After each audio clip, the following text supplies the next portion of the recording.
Below is a continuous narrative, without separate chapters or headings. It is approximately between 7,000 and 7,300 words in length. I have included semicolons in places to help guide natural pauses and emotional emphasis for text-to-speech narration. The story begins immediately with a shocking conflict involving the HOA. The main character is a man, and the HOA representative, Karen, is a woman. The tale weaves in themes of environment, law, community, and personal struggle, culminating in a satisfying resolution. I could hear them chanting my name, or rather, screaming it from somewhere beyond my trees. I glanced at the time on my phone and noted it was only 10 a.m. Yet the HOA was already out there on my land, banging on makeshift tin drums, likely old paint cans they'd repurposed, and demanding I cooperate. No good morning, no introduction, just an invasion of my property with signs, hollers, and a sense of self-righteous entitlement. I remember thinking, this isn't how I imagined the day would start, but that was before I discovered they had set up a beach party right by the water, all sanctioned under some twisted document they claimed gave them authority over my private lakefront. Worse still, their ringleader, Karen Hastings, had no idea that I kept a special brood of legally protected alligators nesting along the muddy embankment. There were at least 15 men and women tramping around, though Karen was the only one who mattered. She had that crisp voice, the sort of tone you might hear in a teacher scolding a first grader for coloring outside the lines. She shouted accusations about me hoarding resources and refusing to adhere to community standards, and she attempted to shame me into bending to the HOA's demands. Meanwhile, I stood in the doorway of my partially renovated 2-story cabin, still in my worn jeans and a t-shirt from last night's yard work, trying to keep my temper in check. Because, if I'm honest, part of me wanted to stomp down there and tell them to clear out, or risk the consequences of trespassing on a protected wildlife area. "Kevin!" Karen's screechy voice carried up the rise. She always said my name like she was snapping gum. "Come out here. We need to discuss your non-compliance with the Blackwood housing ordinances." She used the word ordinances as though our little patch of countryside was some tightly controlled municipality, rather than an unincorporated zone with random houses scattered near the water. Yes, my name is Kevin Dawson, and I inherited this patch of land from my grandfather years ago. He had been a war veteran, a man who never liked being told what to do, and I guess that stubborn streak passed down to me. The property sits on a small lake that the county sometimes calls Pine Serpent Lake, though Grandpa named it differently in his old diaries.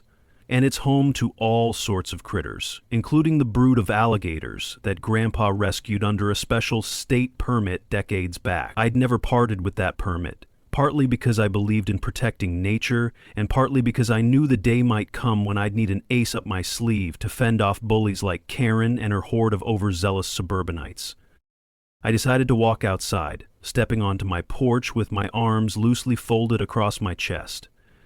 I heard them cheering when they saw me, though it wasn't a friendly cheer, but more a mocking kind. "Kevin, we've come to address your total disregard for the new guidelines," Karen said, brandishing a manila folder stuffed with documents. The cover page sported a big HOA letterhead, along with the words, "Cease and desist," in bold. "We invited you to last week's meeting. You never showed. We can't have that. We have big plans for the lakeside." That was the moment I realized they had set up umbrellas and folding chairs at the water's edge.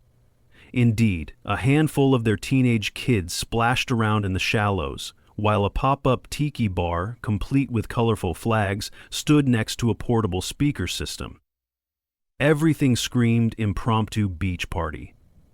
They had likely come here around dawn to prepare, set up signs and disclaimers, and pretend that this was all legitimate. My property, though, was clearly posted with no trespassing signs. I'd hammered them into the trees ages ago, but the HOA had decided to interpret the area as communal land. A few months earlier, they'd quietly changed the official boundary lines on some map, or so they claimed. Meanwhile, I suspected bribery or some under-the-table arrangement with a local official in charge of zoning, but I didn't have the hard evidence yet. All I knew was that Karen's group believed themselves unstoppable, and they intended to push me until I either complied or lost my mind. I raised my voice enough for them to hear me over the tin drums. Karen, you're trespassing on private property that's subject to state conservation laws. My paperwork is on file with the county, and I've told you 100 times, this land and the water up to a certain boundary is not under your HOA's jurisdiction. According to the updated association regulations, Karen shot back, this shoreline is now included in the Blackwood Shores lifestyle community. All homeowners around the lake must adhere to the mandated guidelines for aesthetic and recreational use. We have the right to host our gathering. You're free to join, if you'd like, once you settle your delinquent fees and fines. I nearly laughed in disbelief. Her voice dripped condescension. It was as though she believed she was a queen addressing some peasant. Glancing around, I spotted the usual suspects. Half of them I recognized as bored middle-aged folks who'd moved from the city to the newly developed cluster of lake-adjacent houses to enjoy nature. But the other half were newcomers I'd never seen before. Possibly they were prospective buyers or just random guests enticed by free food, cheap beer, and a chance to ride jet skis that I could see tethered at the makeshift dock. That was new. I didn't recall them having the nerve to bring personal watercraft here last time.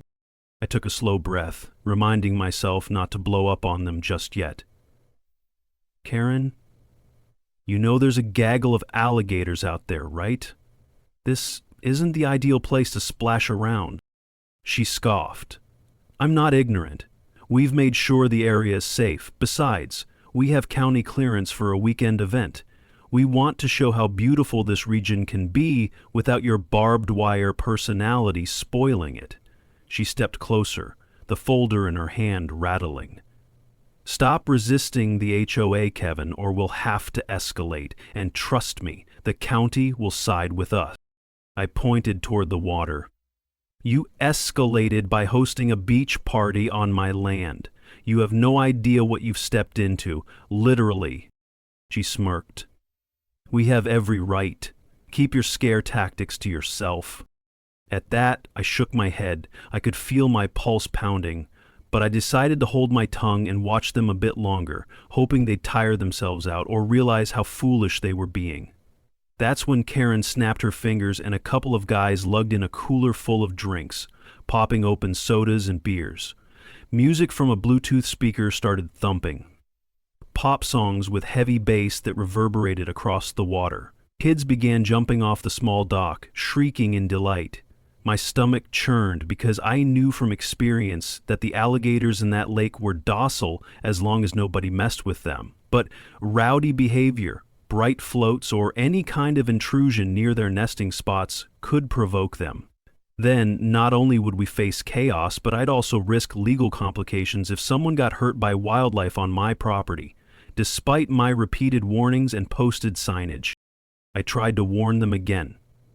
There's a reason you need a permit to swim in this area. My grandfather's arrangement with the Department of Wildlife is very specific. If you provoke those gators, it's not just a matter of personal injury. You might face federal consequences for harming a protected species. Karen's eyes narrowed. Protected species? Don't be ridiculous. Everyone knows we're allowed to remove pests if they threaten our recreational activities. Besides, I've been speaking with a county commissioner who told me that your claims are outdated. So please, don't lecture us. We're here to enjoy the weekend. I clenched my jaw. She had no clue the trouble she was barreling toward. Or perhaps she simply didn't care, so long as she could wave her HOA banner around like a victory flag. At this point, some of the other HOA members started chanting slogans. Blackwood Shores is for everyone, and no more secrets, no more hoarding. I nearly snorted at the irony, but I didn't want to waste my breath. That was the first time I noticed a lanky man in the background, wearing a county official's badge on his belt. He didn't look me in the eye. Instead, he pretended to be very busy chatting with Karen, nodding whenever she pointed at the water. My suspicion about corruption heightened. Maybe she was paying him off or promising some political favor for his re-election. I'd heard rumors that she had deep pockets, or at least connections to developers who wanted to expand. That might explain the sudden new zoning claims. I retreated into my house to weigh my options. My cabin interior smelled of fresh wood varnish from my recent repairs. I'd been upgrading the floors and walls, hoping to make this place more comfortable for my fiancée once we settled in. She was out of town for a business conference, which might have been a blessing in disguise. She'd have lost her patience with these people long ago. I stared at Grandpa's old trunk in the corner, the one stuffed with records of his dealings with wildlife authorities, diaries that recounted how he'd single-handedly transported injured alligators from a roadside ditch to the lake, and the official permits from the State Environmental Agency. Those documents were my shield, but I had a sneaking feeling that if the HOA or Karen's cronies got wind of them, they might try to sabotage me legally. My phone buzzed. It was a text from an old friend, Roger, who lived a mile down the road. Dude, the HOA is going crazy. Be careful, they posted something on social media claiming you're blocking community access. They said you're a danger to the neighborhood. I rubbed my temples, frustration welled in my gut. This was no small fiasco. Karen had turned it into a public smear campaign. People who didn't know me would read her posts, see the photos of my scruffy yard and the no trespassing signs, and assume I was some hermit who disliked community. I tapped back. Thanks for the heads up, man. They're trespassing here as we speak. I might need you as a witness if they try anything stupid. He replied, sure thing, keep me posted if you need help. That was comforting. At least I had some allies. Glancing out the window, I noticed the crowd had grown. SUVs were pulling up, offloading more beach chairs, inflatable rafts, and a portable grill. They were turning my property into an all-out festival, ignoring every single posted sign and ignoring me, the lawful owner. At the water's edge, a couple of men hammered stakes into the ground to secure a massive banner that read, Blackwood Shores Summer Bash. A cheer rose as they unfurled the banner, and Karen took that as her cue to speak loudly into a small megaphone. We're here today to reclaim what should be public. No more letting one man hog the best part of the lake. My skin prickled. She was framing this as some populist crusade, a warped narrative that cast me as the selfish villain. In truth, I wasn't hogging anything. I was protecting it from exploitation, preserving the wetlands and respecting the laws that Grandpa had lived by. The way Karen twisted the truth made my blood boil, but I forced myself to remain calm. Storming out there, fists flailing, wouldn't solve anything. Instead, I decided I needed evidence. I grabbed my camera and started videotaping from the porch. I zoomed in on the sign reading "No Trespassing," then panned over to their big Summer Bash banner, capturing each face and each license plate for good measure. If they tried to deny what they were doing, I wanted visual proof. Through the lens, I saw a flash of motion in the water, a dark shape gliding just beneath the surface. My heart skipped. An alligator, presumably one of the younger ones who like to lurk near the shallows. I muttered under my breath, "You folks better watch yourselves." But of course, nobody was paying attention. They were too busy cheering and hoisting cups of cheap beer. One of the teenage swimmers let out a cry when something brushed against her leg. She scrambled onto the makeshift dock, shaking water from her hair, shouting that something had touched her. I caught it on camera. Karen immediately took the megaphone again, telling everyone not to panic. She insisted it was probably just a fish or some driftwood. Then she singled me out, pointing my way. "Don't let him scare you with his tall tales. He wants to keep us frightened so he can keep this lake all to himself." I sighed, shutting off the camera. If they wanted to risk it, that was their choice. I'd done what I could to warn them. That's when I heard a slight rumble of thunder in the distance. The forecast had called for scattered storms. The sky was bright now, but I guessed it wouldn't be bright all afternoon.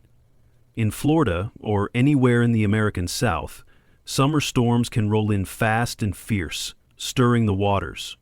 That might agitate the wildlife further. Stepping off my porch, I walked calmly down the slope toward the crowd. They parted when they saw me approach. Some stared in quiet hostility, others just ignored me and kept dancing. The beat from the speaker was unbelievably loud. My chest vibrated with every bass thump.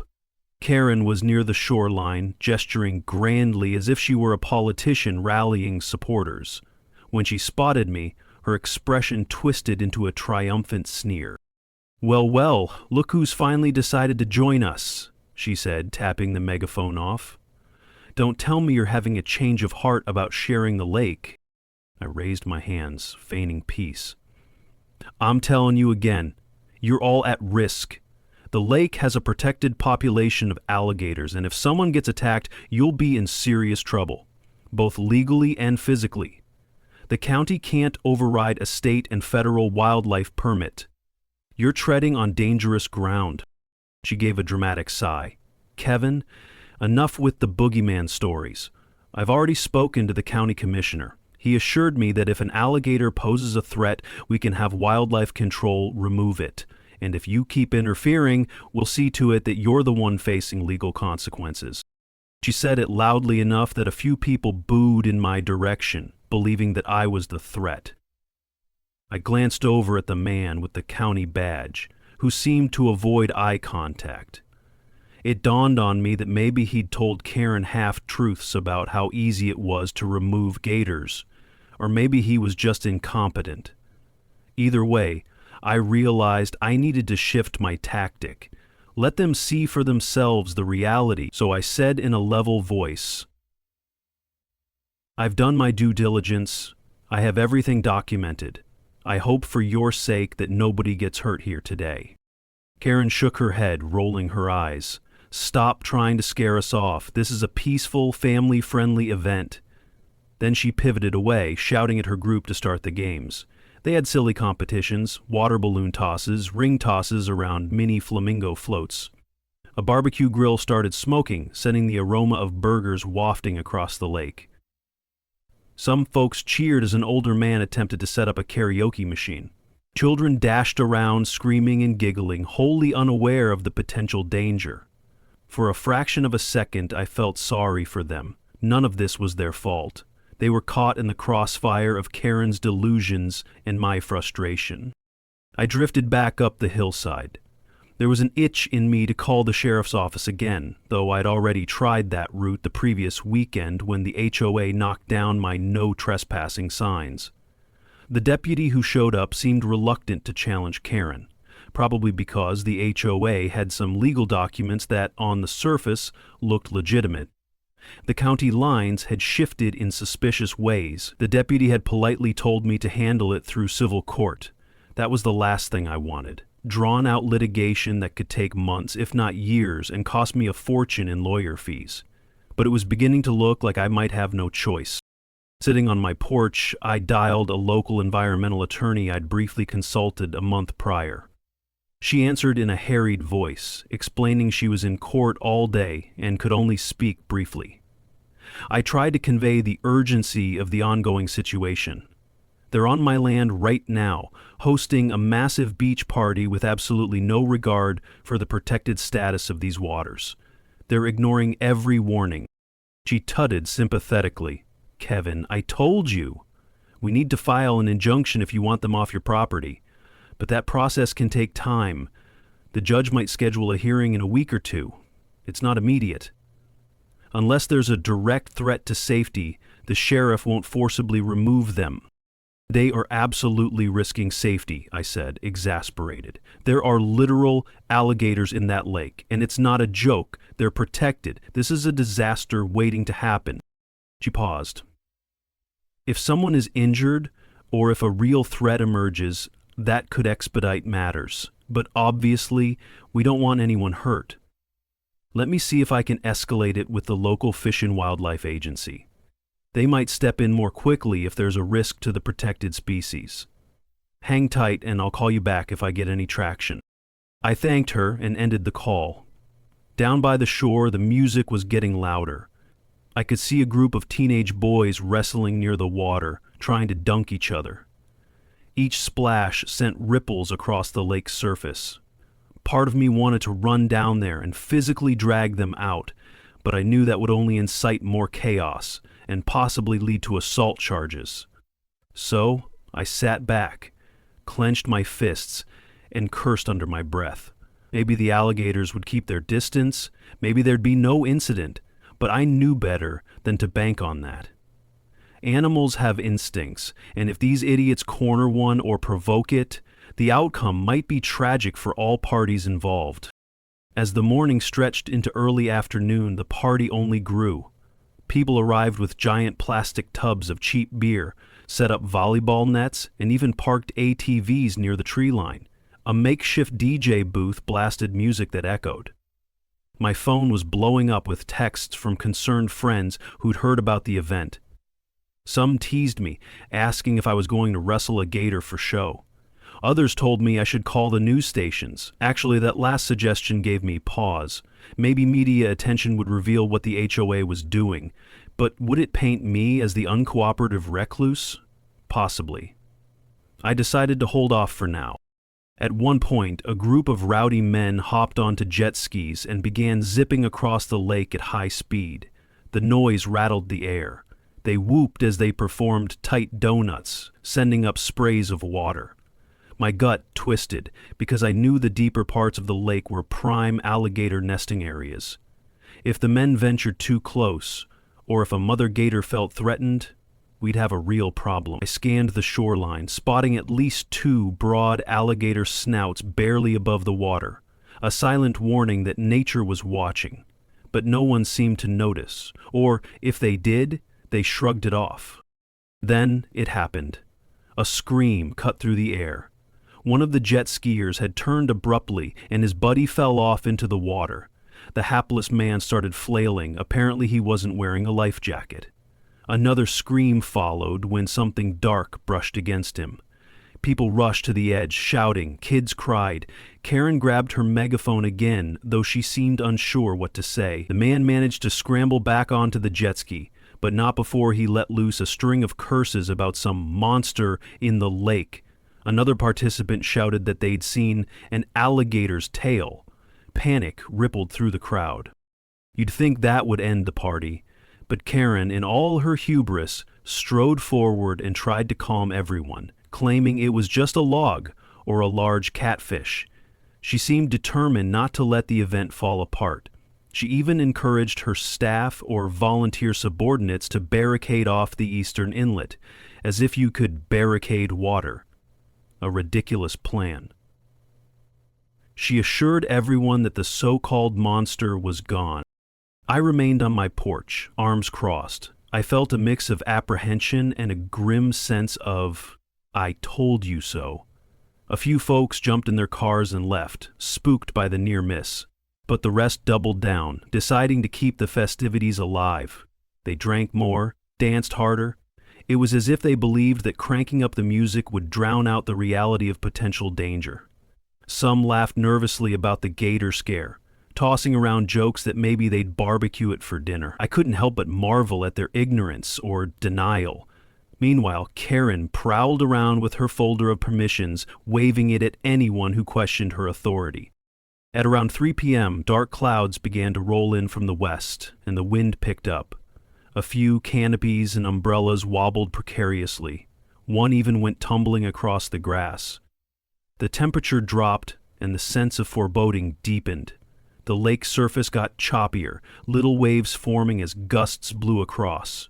Every time the water rippled, I imagined an alligator's scaly back rising, scanning for intruders. If the storm rolled in, would it drive the gators closer to shore, or keep them hidden? Hard to say. Suddenly, a short, stocky woman wearing an HOA official badge approached me. I recognized her as Dolores, one of Karen's closest allies. "You can't hide up here forever," she told me. her voice dripping with disapproval. "We have big plans for this place. We're building a permanent community center along the shore. There'll be a boat launch, a promenade, maybe some rental cabins for tourists. You're just in the way." I blinked at her, feeling a surge of anger. "I'm in the way? Lady, I own this land. You're building on private property that's part of a wildlife sanctuary. Have you no respect for conservation at all?" She shrugged. "Times change. People need places to enjoy. Don't be so selfish." Karen said if you wanted to sign the membership agreement, you could get a discounted rate for the grand opening. But that's if you do it soon. Once the place is official, you might be locked out, or face steep fees to access community resources. I almost laughed in disbelief. "You're blackmailing me into letting you develop my property? Good luck with that." Her eyes narrowed. "We'll see who ends up on top once the county finalizes the zoning expansions. And by the way, Karen has been in touch with multiple commissioners. You're outnumbered, friend." I didn't respond. I just watched as she spun on her heel and then returned to the beach.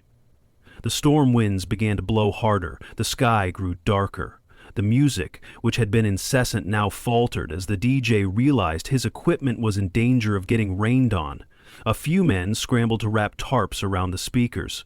Meanwhile, the kids who were playing near the shallows had retreated closer to the makeshift tents. Everyone seemed to be bracing for a downpour. Suddenly, a woman's scream pierced the murmur of thunder. I jolted upright. From the corner of my eye, I saw a figure thrashing in the water near the old dock. It looked like a teenage girl, clinging to one of the wooden posts, shrieking that something had grabbed her leg. The crowd erupted in alarm, rushing to the water's edge. Karen dashed forward, nearly dropping her megaphone in panic. A few men jumped in to help, but it was chaotic. The water churned, and I caught a glimpse of a dark shadow under the surface. My heart hammered. The men managed to hoist the girl onto the dock. She was sobbing, her legs scratched and bleeding. It wasn't a deep wound, but it was enough to confirm an alligator had gotten curious, or felt threatened. People shouted conflicting orders. "Call 911! Stay away from the water! I told you so!" Karen was babbling about how they needed to kill that gator, how it was a menace. Yet it was her refusal to heed warnings that had led them to this moment. I dialed 911 as well, calmly explaining there was a potential alligator encounter with an injured teenager. The dispatcher sounded weary but said paramedics and a wildlife officer would be en route. Lightning flashed overhead, followed by a crash of thunder. The sky opened up in a sudden deluge, rain hammering the party. People scattered, grabbing coolers and chairs, some rushing to their cars. The teenage girl was carried to a parked SUV. Dolores tried to calm everyone, but the wind and rain drowned out her voice. Karen's hair was plastered to her face. She screamed at everyone to stay put, though it was obvious the event was over. As the crowd attempted to flee, the muddy slope near the water became slippery. Two men lost their footing and slid into the shallows, dropping a cooler that spilled beers and soda cans into the lake. Another flash of lightning illuminated the swirling water, revealing at least two gators now at the surface, drawn to the commotion. People screamed, scrambling to get back onto solid ground. Karen, soaked to the bone, shoved her way through the throng, frantically searching for the county official with the badge. But I saw him already driving off, tires spinning in the mud, clearly not wanting to be part of this fiasco any longer. Within 10 minutes, the place was nearly deserted except for a few unlucky souls whose cars got stuck in the mud or whose equipment was too cumbersome to haul away quickly. Sirens wailed in the distance. Paramedics arrived first, carefully navigating the slippery driveway to treat the injured teen. A wildlife officer showed up soon after, stepping out of his truck with a determined expression. Karen, looking a mess, cornered him immediately, demanding that he remove the vicious beast from the lake.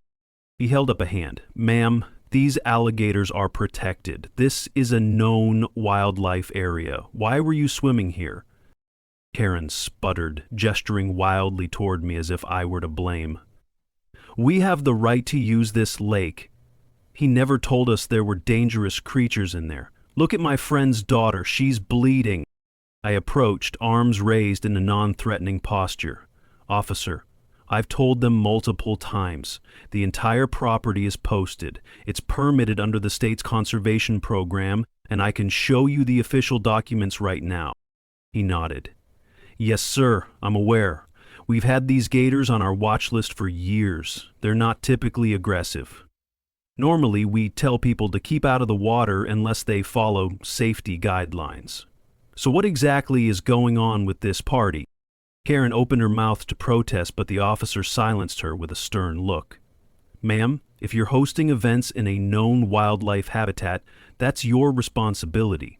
If someone got hurt, that's going to be a liability for you and possibly your organization.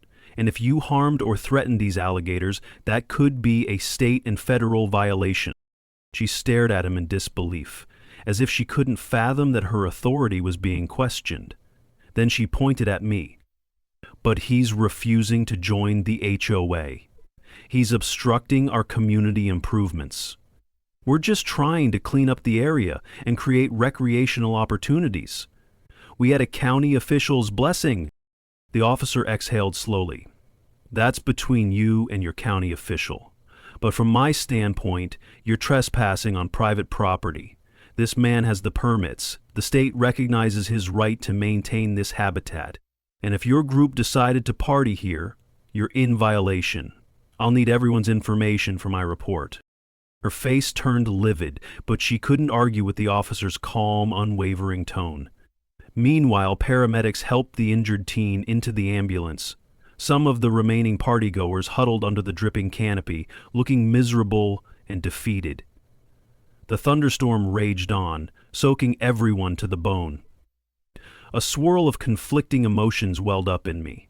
On one hand, I felt vindicated. My repeated warnings had been ignored, and now they saw the consequences. On the other hand, I didn't want anyone hurt, especially not a child.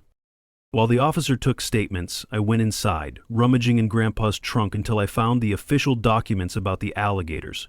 The permit had an embossed seal, along with notations from the state's Fish and Wildlife Department. When I returned, the officer nodded appreciatively. Thanks, Mr. Dawson. This clarifies everything. Karen wiped rainwater from her face. Her mascara ran in dark streaks. She looked furious and humiliated. This isn't over, she hissed, voice cracking. Our HOA is powerful. We have the county's support. You can't hide behind that old piece of paper forever. The wildlife officer gently but firmly reminded her that the law was the law. If her group wanted to challenge my land rights or the conservation status, they'd have to do it in court. Otherwise, they needed to leave, and not return without explicit permission. If they attempted another event, they could face fines and potential arrest for trespassing. By dusk, the storm had passed, and the land was littered with trash, soggy decorations, and abandoned beach gear. The paramedics had driven off with the teen. Her injuries were minor, but traumatizing enough that I doubted she'd ever want to set foot in a lake again. Karen left in a huff, making phone calls from beneath a dripping umbrella. Dolores and some of the other HOA loyalists piled into SUVs, glaring at me through the windows as they departed, their hubris dampened quite literally by the rain. That night, I walked the shoreline with a flashlight, picking up discarded cans and broken plastic. Now that the party was gone, the lake was quiet, only the faint croak of frogs and the distant rustle of the breeze. I saw a pair of glowing eyes in the water, likely one of the alligators, curious about the human disturbance. I felt a pang of sadness at how easily people disrespect nature when they think they can claim it as a commodity. Grandpa would have been furious at how they'd trampled his beloved wetlands. In the coming days, I learned that the HOA was planning to file a lawsuit, demanding that the county enforce some ambiguous right of access. Yet I also heard from my environmental lawyer who was finally able to expedite an injunction, preventing the HOA from hosting any further gatherings on my land until the matter was resolved in court. A local newspaper wrote a small story about the fiasco, quoting the wildlife officer, who confirmed that the alligators were indeed protected and that I had valid permits. Public opinion seemed split. Some believed Karen's narrative that I was a stubborn recluse stopping families from enjoying the lake, while others saw her as a tyrant who disregarded safety regulations for profit or personal glory. A few weeks passed, and I had a knock on my door. It was one of Karen's neighbors, a woman named Anita, who looked nervous. I invited her in for coffee. She confessed that Karen had bullied many of them into joining the HOA, threatening them with fines for minor infractions like mailbox paint colors or the height of their fences. She said Karen's real aim was to develop the entire lakeside into a profitable venture, with rental cabins, a marina, and a commercial strip. I asked how they had secured the county's support. Anita admitted that Karen might have bribed or promised campaign donations to certain officials. "Look, I'm not proud of going along with it," Anita said, sighing. "She made it sound like we'd all make money if we turned this area into a resort. She kept dismissing your claims about the alligators as old folk tales." I thanked her for the information, my mind whirling with the implications. If corruption was behind this, I could leverage that angle in the legal fight. Anita hesitated before leaving, then said softly, "I'm sorry for everything. If you need a witness, I'll testify that Karen misled us and that we saw your posted warnings. I can't stand the thought of losing my home because of her ambitions." This gave me hope. Perhaps more neighbors would step forward. Armed with their testimonies and the environmental legal angle, I might stand a chance in court. Sure enough, my lawyer was thrilled to hear about potential witnesses. She told me to gather as many statements as possible to show that the HOA's claims were baseless and that Karen was acting beyond her authority. As the court date loomed, the HOA's official stance grew more aggressive. They plastered the neighborhood with flyers calling me an eco-terrorist who used dangerous wildlife to keep families away from the lake. They circulated photos from the beach party, showing kids in swimsuits, implying I was a joy killer who wanted to deprive them of summer fun. My lawyer advised me not to respond publicly, but I worried about the sway of public opinion. A few times, my mailbox was smashed or stolen, presumably by individuals who bought into Karen's propaganda. However, fate turned in my favor when a local investigative journalist caught wind of the story.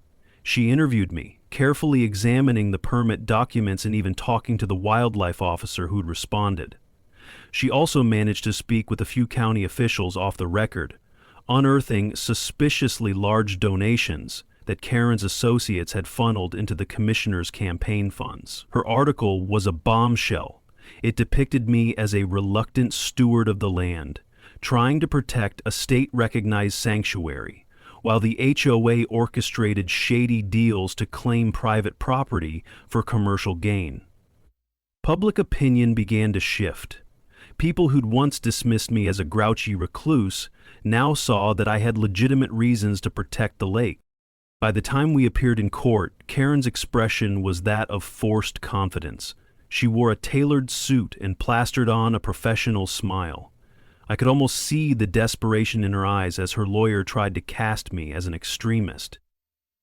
But my attorney presented our evidence systematically. The official wildlife permits, photographs of no trespassing, fines, testimonies from Anita and others about how the HOA had bullied them, records from the paramedics incident with the teenage girl's injury, and the investigative journalist's expose on county corruption.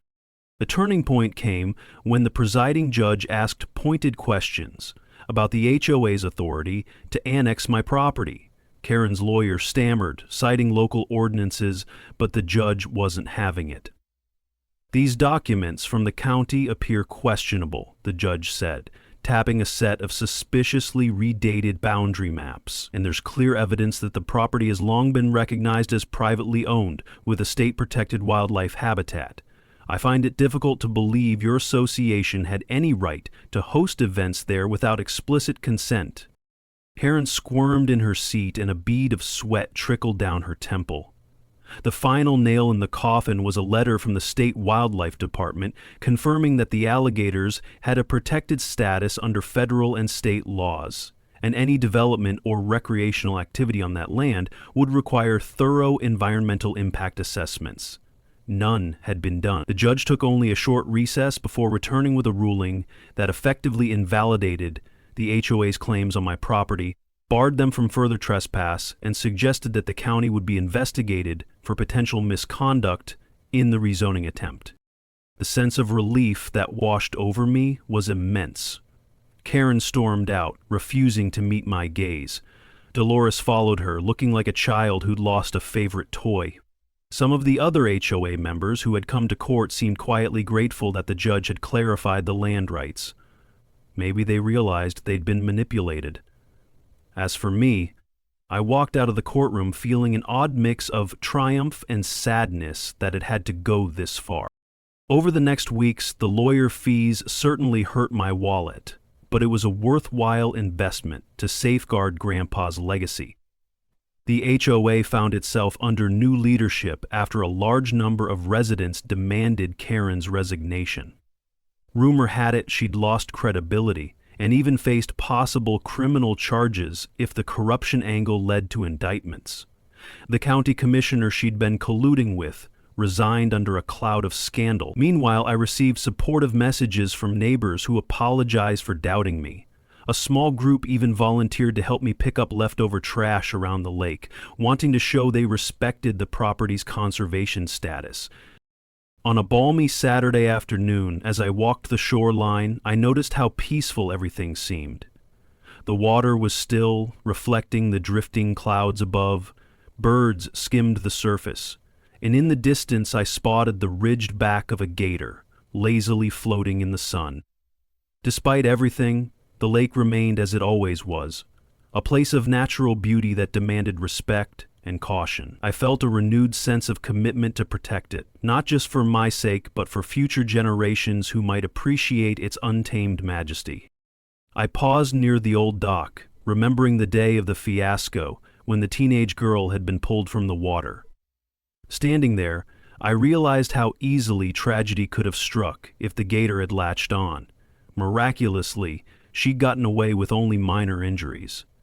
It reminded me that sometimes we don't realize how fragile our safety is until we push boundaries too far. Karen had tried to bend the land and its wildlife to her will, believing she could override nature with a handful of documents. Nature had pushed back. That evening, I got a call from Roger, my friend who'd offered his help before.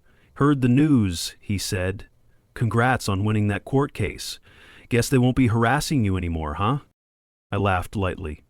"Thanks, man. Yeah, it's over. Took a lot of time and money, but it's done. No more surprise beach parties, I hope." He chuckled.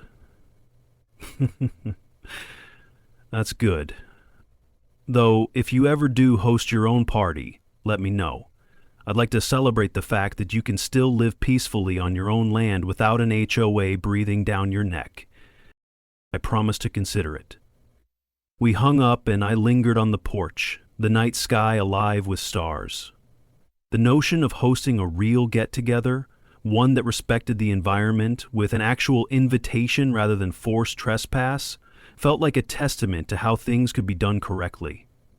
I even thought about designing a small walkway or observation platform, so people could safely view the alligators from a distance without disturbing them. Over time, maybe I'd show folks that conservation and community enjoyment could coexist when approached responsibly.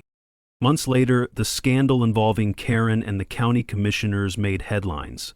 The FBI was reportedly investigating bribery allegations. Karen's reputation was in tatters.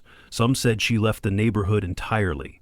The new HOA leadership reached out to me, asking if we could reset our relationship. I agreed to meet for coffee, clarifying my boundaries and the property's legal status. The new president, a genial man named Edgar, seemed genuinely cooperative, recognizing that the best way forward was open communication rather than brazen power plays. We established a shared understanding. The HOA had no jurisdiction over my shoreline or the wildlife preserve, and any attempts at community events near my land would require explicit permission and thorough environmental vetting.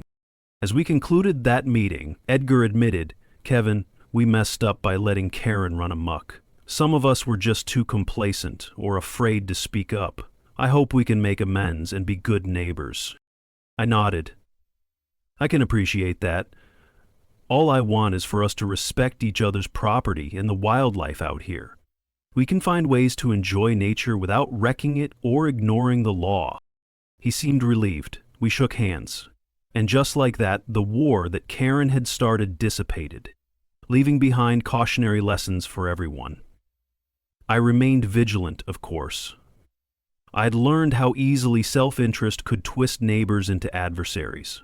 But at least for the moment, there was a promise of peace. On a clear autumn day, I took a small rowboat out to check on the far side of the lake. There were fewer alligator sightings now, possibly because some had migrated to other wetlands in the region, but the ones that remained were thriving. The older female still nested near the rock outcropping, and I could occasionally see her brood's eyes peeking above the waterline. The serenity of that scene was priceless. I remembered how dangerously close we'd come to losing it all to greed and corruption. As the sun set, painting the sky in oranges and pinks, I thought about my grandfather, feeling a surge of gratitude for the legacy he'd left me. This land had given me purpose, forging my identity as its guardian. Watching the gentle ripples of the lake, I realized that while the battle had been tough, legal fights, false accusations, public ridicule, it was worth every ounce of effort. In protecting the alligators, the land, and my rights, I had also upheld my grandfather's memory. No misguided HOA or power-hungry official could ever take that from me. And so, the story of how Karen tried to commandeer my lake and host a beach party without regard for wildlife ended with her downfall, the HOA's reformation, and a renewed appreciation for nature's quiet strength. It was a testament to the idea that if you stand your ground, armed with truth, patience, and a resolve not to be bullied, eventually justice has its day, and sometimes those who try to turn nature into a playground learn, far too late, that nature doesn't roll over for anyone. I leaned on my oar, letting the boat drift back toward the dock. The reflection of the sky in the water made it look like I was gliding through clouds. A soft breeze carried the call of a distant bird. I thought back to Karen's arrogance, her claims of unstoppable power, and how the noise of her so-called summer bash had once echoed across these waters. Now, all that remained was the quiet hush of evening, proof that in the end, the land remembers those who treat it kindly, and swiftly forgets those who refuse to respect its untamed soul.